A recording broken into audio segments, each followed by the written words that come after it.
This video is brought to you by Miniature Market. Thousands of board games, discounted prices, miniaturemarket.com. Hello my friends, the Game Boy Geek here. Today we're going back to Massachusetts in 1692 to a small town called Salem. I grew up about 10 minutes from there.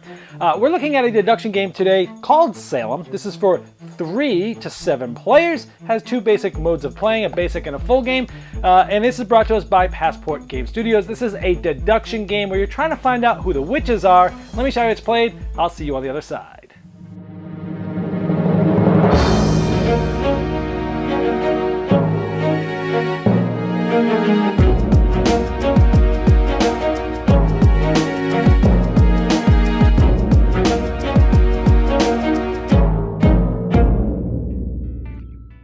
There's 2 ways to play Salem, basic game and full game. I'm going to go over both. In the basic game, there's one color of players that is in the middle of the table, numbered 1 through 7, and you're trying to figure out which 3 of those in the middle of the table are witches. Now the basic game has up to 6 players. All the other players are going to take a color, and they'll also have numbers 1 through 7. And it's a complicated setup, but at the end, everybody will have 3 witches and 3 villagers, and of your own color, you will know which ones are which. Everyone gets a player shield of their color, and they have a deduction sheet. I was orange, and I looked at my guys, and I know secretly that my witches are number 1, 3, and 4. Other people are trying to figure that out, and I know that the other 4 are villagers. The most important part of this deduction process is knowing. This thing shows you that for every color, there's only 3 witches. For every column, there's only 3 witches out of everything in the game, and that really allows you to deduce who is what by getting one piece of information and unlocking others, similar to a Sudoku puzzle. We'll go over some notes here in just a moment, but that's generally how the deduction works. So we're trying to figure out which 3 witches are the ones that are in the middle. In this case, it's purple. Now I'm the orange player. Let's say I started off with the noose. I get to ask any of the other players a question about one of their people. So let's say I look at the green player and I say, hey, this is my token, the orange token. I'm going to leave this here and say, I want to know about green 3. So the green player has, at the beginning of the game, 3 different options of questions or things that he can do. For example, he may play a treachery, which says, hey, number 3 is equal to some other number that's here. Or if they haven't played this already, they could say, slander, number 3 is not equal to another number. Or they could say hearsay, which is saying, hey, number 3, 4, and 5, between those 3 numbers, there's 1 witch. Or maybe they might say between 3, 4, and 5, there's 2 witches. And there's different ways to notate these. Let's go back to the deduction sheet. Now, it's important to note that once somebody plays one of these clues, it stays face up. Next time somebody asks green a question, they will pick from the other 2 in their hand. And the last time somebody asks green a question, they will have to play their last tile. But then after that, they will pick all 3 of these up, and they will be able to choose from these 3 again when another person asks them a question. So we would mark down what they tell us. Now, by the way, the game does come with 7 pencils that say Salem on them, pretty cool. So let's say green told us that 3 was equal to 5. So here we would say green is equal to 5, and this would give us some information about it. Now here's some of the nomenclatures on the back of your sheet to help you out. 1 would equal 2 if someone said that. 3 does not equal 4, that's how you write it. And the hearsay one, when we said 1 witch was in these numbers, basically this would tell us that 1 witch is within numbers 1, 2, and 3, which means that 2 witches have to be within 4, 5, 6, and 7, depending on which game you're playing. We'll get into more of that later. So that's generally how it goes. Now, once they gave me that information, they would flip this over, and then they could read this if they wanted some historical information about this player. Nobody could ask them about green 3 specifically anymore. Now, I would pass this to the next player clockwise, and they would ask. They can ask any player that doesn't already have one of their own tokens on it. So when it comes back to me, I cannot ask green a question. I have to take my token and ask a different player a question. Also, if there's already 2 tokens of 2 different players asking about green, nobody else can ask green a question specifically until one of these 2 players gets another turn and they move this to another player. Now, as soon as someone thinks they've figured it out, which 3 are witches in the middle of the table, they would mark that on their sheet, and they would place their token on the first available number. This just shows if it's a tie at the end of the game, whoever got it right first is the winner. Now, what happens here is this will continue to go on. People will be asking questions until half of the players rounded up have guessed and said they have the answer, and then the game would stop and everybody would figure out who's right, and if it's tied, the one who got there quicker would be the winner, and that's the basic game. Now this was showing a full 6-player game of the basic game. If you play with less than 6 players, the colors that are not used are sort of split up between people. So depending on how many players and how many colors are not used, people will be getting colors of other colors that are basically still theirs. They get to know about them. And then they put their token on them here. So with less players, you're actually going to have many multiple colors of different possible witches there to go after, which makes it a little interesting, but also a little bit fiddly as well. Now the full game is played quite differently, even though the idea of the deduction is still the same. 3 witches, 3 villagers for each color and column. But now there's 4 rounds of 4 months that you go through, and when you accuse someone, different things happen. For example, if someone accuses my orange too, I would answer the question the same way that I did before in the basic game, and then mine would go up here. So, and then the noose doesn't go clockwise, it goes to the person, it goes to me because I was accused, and then I accuse someone else and give them the noose. But up here, you can only accuse one of each of the colors in the game, and therefore there will never be duplicate colors in each month. So at the end of the first round, it might look like this. There's one of each color up there that has been accused, and people have gotten some information the same way as the base game. Now for every character you have in there, you will take 1 witch and 1 villager card. You will then secretly place which one your player is or characters are for each one. So if I had 1 player in there, I would put that there, whether he was a witch or a villager, and I would discard the other card here. Once all the cards are in there, basically what happens is all the cards from the discard pile get shuffled, and 1 randomly gets put into this. And then these get shuffled and revealed. So after revealing, we now see there are 5 witch cards and 3 villagers. A total of 8 cards, but remember 1 was added, that's why there's more cards than players. And for each witch card, we put a token on the witch side, and for each villager, we put a token on the village side. So throughout the game, you can see how many of these are, because these cards will be used every round.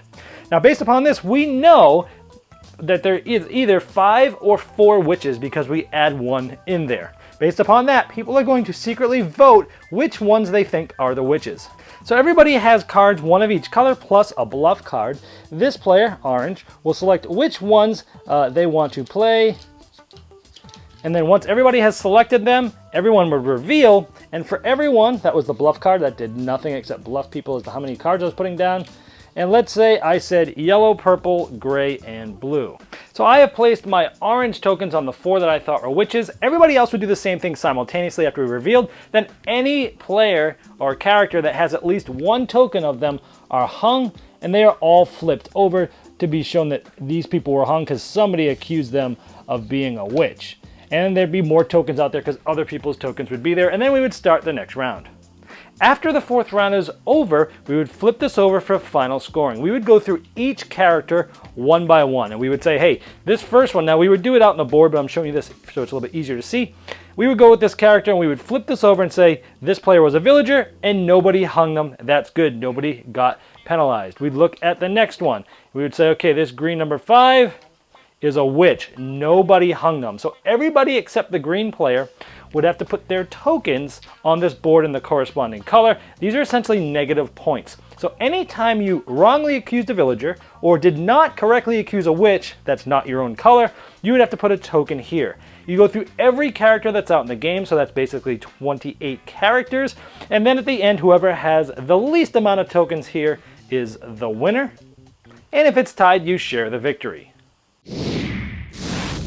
Now, if you've watched my videos, you know I love deduction games. And I'm going to come straight out and say this one is a very heavy deduction game. But there's 2 different ways to play. So let me break down. There's a ton of things I like about this game, and there's a decent amount of things that I didn't like about it. So let's get started. Number 1, I know that this game was a Kickstarter originally and was extremely late, and it's finally coming out, so at least people get to play it. Yay, better late than never. The components in this game are amazing. The artwork's awesome. All the work that was done on the historical side of things, where when you're flipping tiles over, you're reading the back of them, of the story of that person. It really gets you involved in the theme. And so components, art, all that stuff, absolutely knocked it out of the park for sure.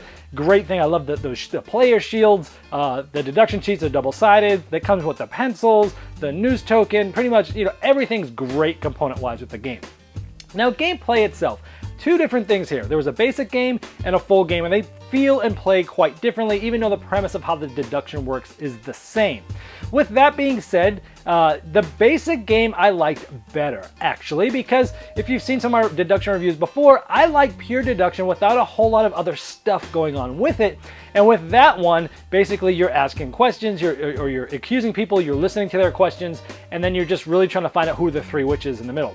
Where the full game has a lot of things around it with the extra card that gets thrown in, and you don't know whether there's maybe 4 or 5 witches. And then you're looking at people and you're betting on which ones you think are bad. And then based upon previous rounds, you're trying to maybe use those clues as possible deduction points and using probabilities, and it's adding all sorts of extra things. Now, I played this with a couple of groups, and it was pretty much split. Half of the group liked the full game better and half of the group liked the basic game better, but I think it's cool that they gave you both. From what I understand, the basic game was sort of an expansion that was added later, but I prefer that one better. If you want pure deduction, you'll like the base game better. If you like a lot of other interesting things, around your deduction, you'll like the full game.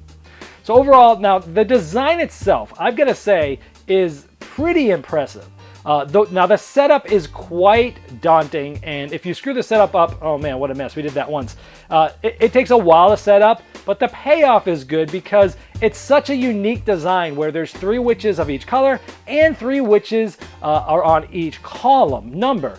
And something else I probably didn't mention in the overview is that you can only have one matching witch with somebody else. So what this game is deduction, but it really feels like a Sudoku puzzle. Like you're going here, you're crossing over here, and it's amazing how just like one clue sometimes can unlock one person, then unlocks this, which unlocks this, which unlocks this, and I've never seen like a deduction game have these combos before, and it's really, really cool. So those are the things I really liked about it. The things I didn't like about it. Number one, it clearly feels like the game was designed for 6 or 7 players, whether you're playing the base or the full game. As you take that down, you add all these other people from other colors, and it confounds some of the information. Because when you ask for a hearsay, you ask them about it, and they're going to confound that information. If you say, hey, I want you to tell them about your number 6, if they throw down their hearsay, they're going to confound that information of a color that's not really theirs with another color that is theirs, and it almost makes that information almost impossible to do anything with until very late in the game. So everyone just either holds onto their hearsay, so it's their last clue, because nobody wants to have to lose a turn by asking this question, and they just throw down a hearsay. Nobody gets anything. So it just felt really weird as you scaled down to the smaller number of players, because having that extra information you don't unlock those really till later. So if you can kind of game the system by always using your hearsay last so that you always have it. So if someone asks you about a different color that's yours, you could throw that, and that was a pretty big problem. So I think the game plays best with the full complement on both sides, base game and full game, so 6 or 7 players. The problem with that is I have a hard enough time getting normal player counts, 3 or 4, to play deduction games. Now I gotta find 2 or 3 others that want a heavy 90-minute deduction game. The game's design is great. You'll probably find one that you like, full or partial game, but the problem is, are you gonna be able to find that many players to get the full experience out of it, knowing it's a heavy deduction game with a lot of setup? And by the way, this game can have AP on both sides. You've got AP of people trying to figure stuff out, but when you ask a question to somebody or someone's accusing one of your guys, you get to make up the question. So you're looking at your options, you're looking at all your guys, you're trying to figure out what's the best question I can give them, so that they still don't have any real information. So there's AP on both sides, and the game can really drag. So all in all, it is a very interesting, unique, heavy deduction game that if you're into that stuff, definitely check it out. Probably play it before you buy it because it's so different. A lot of mastermind design decisions here, but it's also plagued by some downfalls that are probably going to make me not keep the game just because of those. So overall, that is Salem. This video was sponsored by Miniature Market's Review Corner. The Review Corner features podcasts, video, and written game reviews by gamers for gamers. Miniature Market, the online gaming superstore. Thousands of board games, discounted prices. Check them out at miniaturemarket.com.